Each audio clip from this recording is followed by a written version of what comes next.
Bom, vamos chamar o Otávio, o Guga, o Joel, que eles também têm análises aqui, informações para dividir com a gente. Boa tarde para vocês, Otávio do Rio de Janeiro, Joel aqui comigo, Guga de Nova York.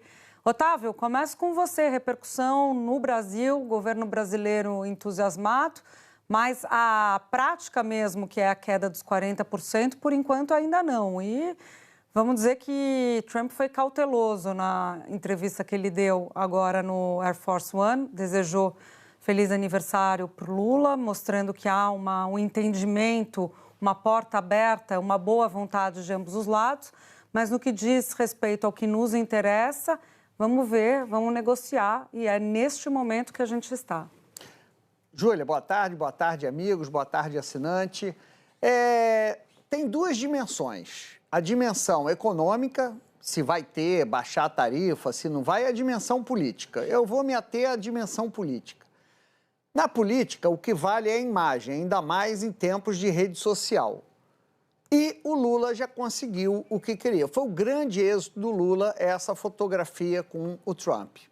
Então, se daqui adiante, se isso não vai render nada, se a tarifa for de 50 para 100 ou cair a tarifa, o Lula já tem um ganho, que é o seguinte. Primeiro, a imagem que fazia do Lula era ideologicamente alguém intransigente que não iria negociar com Trump por conta do anti-imperialismo da velha esquerda. Bom, essa foto quebra isso.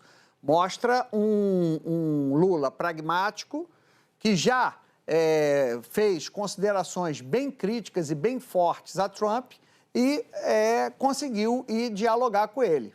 Então, reforça a imagem de alguém conciliador, reforça a imagem de alguém que conversa com o outro campo ideológico e de alguém, principalmente, que defende os interesses do Brasil acima de tudo.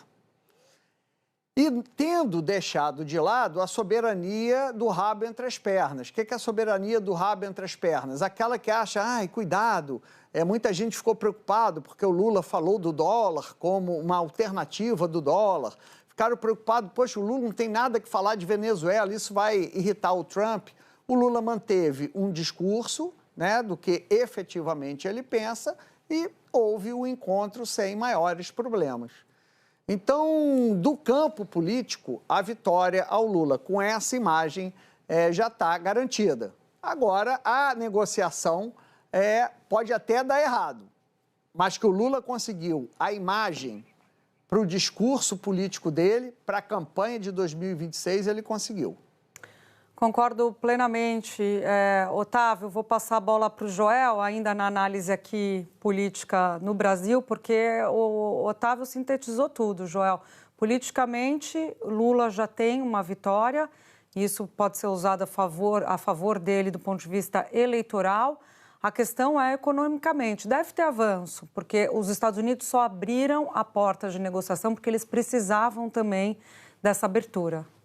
É isso, Júlia. Boa tarde, Otávio, Guga, todos os assinantes. Que o Lula já conseguiu uma vitória muito expressiva no sentido de ter aberto portas e agora ter se encontrado com Trump, tido uma reunião que ambos disseram ter sido positiva. Então não é mais apenas o governo brasileiro dando o seu ponto de vista. As poucas declarações americanas também foram no sentido de uma reunião positiva. Ter tudo isso já é uma vitória, mas é claro, ele vai precisar entregar alguma coisa, né? Eu acho que vai ser uma grande decepção se depois de todo esse movimento de encontros e conversas e acenos, no final das contas não ter nada. Agora, o ponto positivo, o ponto que nos permite otimismo é justamente esse. O Trump partiu dele, né? Partiu do Trump, uma mudança de chave nessa relação. E se partiu dele, bom, provavelmente é porque ele vai querer mudar alguma coisa. Se fosse para continuar com zero avanço no tarifaço e emitindo sanções contra o Brasil, não precisava ter criado relação nenhuma, não precisava ter conversado, feito ligação, encontrado na Malásia, elogiado o Lula, nem nada disso. O fato da gente estar vendo tudo isso nos indica que provavelmente algum tipo de melhora vem. É claro, o Trump disse aí, ele continua com um tom bem cauteloso, né? Ele disse que não sabe se vai ter alguma coisa ou não, mas vamos lembrar que, inclusive do ponto de vista da negociação americana, faz sentido ele falar isso, né? Imagina se agora ele já começa a dizer que não, vamos baixar essas tarifas para o Brasil, ele já entregaria algo assim de graça para o Brasil sem a menor necessidade. Pelo contrário, ele vai querer extrair algo do Brasil para dar o mínimo que ele puder dar em troca. Então, esse é o momento da negociação, é o momento que o Brasil vai ter que pensar na melhor estratégia, né? E acho que o Brasil está seguindo por um caminho sólido, que é, olha, vamos pedir tudo, vamos pedir o fim do tarifaço. O Brasil, inclusive, está pedindo o tarifaço geral, né? Queremos baixar tudo para 10%. Inclusive, pede também o fim das sanções, mesmo sabendo que, olha, talvez não venha tudo. Você, quando entra numa negociação, provavelmente você não vai sair com tudo que você está pedindo, mas uma redução, por exemplo, nesses setores estratégicos que a gente ouviu as sonoras agora há pouco, já seria para a economia brasileira, seria já uma grande vitória, uma grande conquista e aí também uma grande conquista política pro Lula, porque vai ser o Lula trazendo a solução para um problema que o Bolsonaro, o Eduardo Bolsonaro, né, tinha trazido. É claro, agora o PL, o bolsonarismo tenta dizer que não teve nada a ver com ele. Mas vamos lembrar, basta lembrar que no dia que anunciou-se o tarifaço, o Eduardo Bolsonaro veio a público celebrar aquele tarifaço, veio dizer que era a tarifa Moraes, que era por conta do Moraes, ou seja, sim, ele esteve diretamente envolvido lá atrás e agora talvez o Lula se encaminhe para resolver aquele duro golpe ao Brasil. Trump, o Guga, sabe negociar bem. Lula diz que não há assunto proibido. O vice Alckmin disse hoje que podem entrar nas negociações a questão do etanol, que é dos setores mais encrencados, porque a gente tem uma tarifa bem menor para a entrada aqui e uma tarifa bem maior para a entrada aqui, uma tarifa menor para a entrada do nosso etanol lá. E terras raras também o vice citou como algo de interesse dos americanos depois que os chineses seguraram a exportação desse tipo de mineral para lá. Quero te ouvir sobre a repercussão aí também. Olha, a repercussão não teve muito, né? Vamos ser honestos, não dá para comparar com a repercussão que teve no Brasil. O Trump se encontrou com uma série de lideranças ontem na Malásia. Inclusive na edição impressa do New York Times, na digital saiu do encontro com o Lula. Na impressa, o Lula é só citado, mas não sobre isso. Ele é citado como alguns dos atritos que o Trump teve nos últimos meses. Quer dizer, o David Sanger, que é um repórter muito respeitado, né, aqui nos Estados Unidos, no New York Times, ele não estava a par de que o Lula e o Trump tiveram essa aproximação. Mas claro que agora, vendo as mais declarações do Trump, elogiando o Lula, tudo isso é bastante positivo, ainda que não repercuta. O Trump, a gente sabe que ele gosta de citar que acabou com várias guerras e fez vários acordos comerciais, então ele vai citando o tempo todo. Colocar o Brasil na lista, o Brasil é uma economia grande, é importante para o Trump, ainda que seja ali um acordo comercial, a gente não está falando de um acordo comercial como NAFTA foi no passado, nada disso, mas um acordo ali em relação às tarifas, isso é possível sim. Chama muita atenção, o Trump gostou do Lula mesmo, o Júlia, isso está muito claro, desde aquele dia na ONU, ele fala com carinho, que nem ele gostou do Kim Jong-un, tem pessoas que o Trump gosta, não adianta, o Erdogan, ele gosta. Não tem, pode ter muita coisa que eles discordem, mas ele gosta.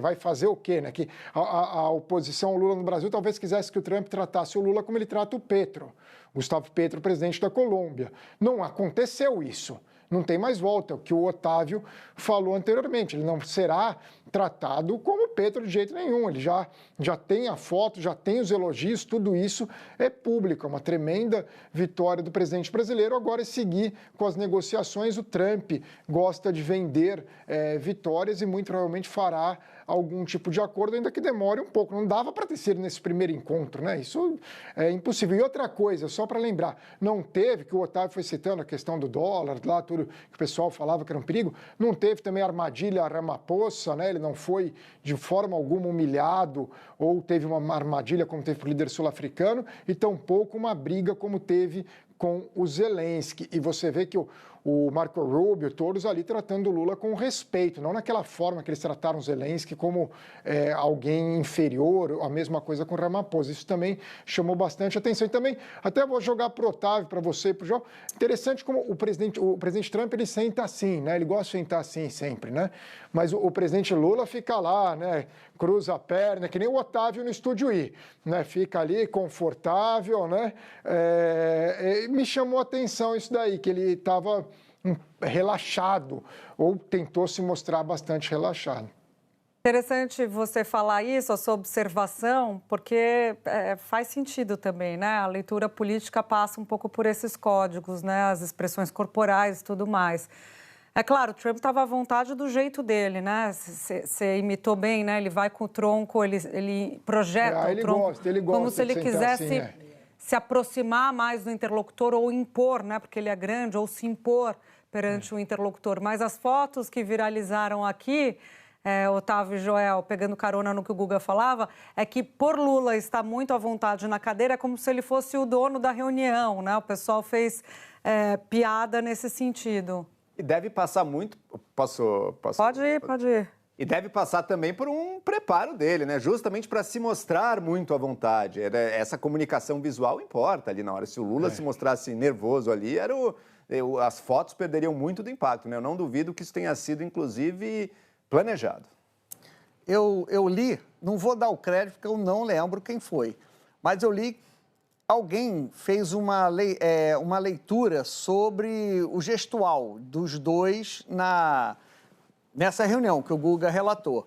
Aí disseram que o Trump, ao projetar o corpo para frente, isso é uma postura de quem quer mostrar estar no comando da coisa, né? Está se projetando para dizer que está no comando da reunião, etc, etc.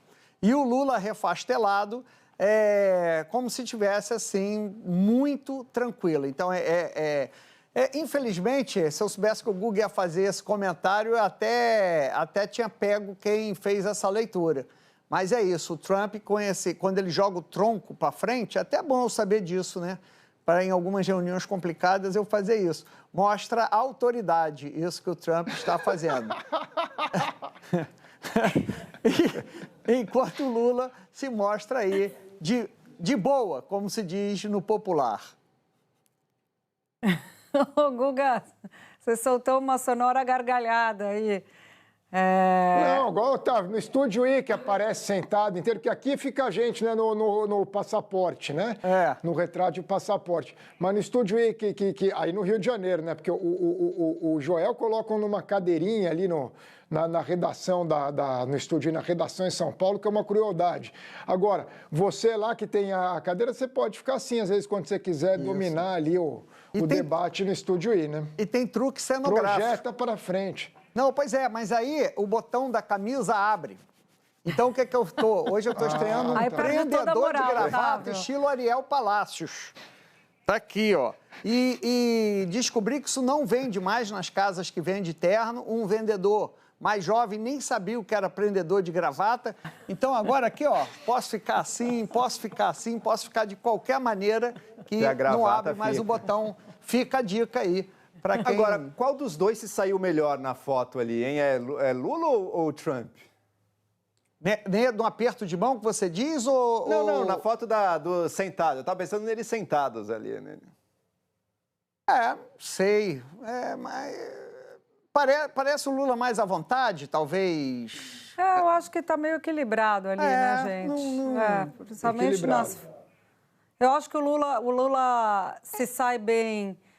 na perspectiva comparativa, como o Guga colocou, se a gente for levar em consideração o que aconteceu com outros líderes recentemente, e aí o caso de Zelensky e Ramaphosa são os mais óbvios, mas na comparação com outros, os dois estão ok. Eu acho que teve uma saia justa única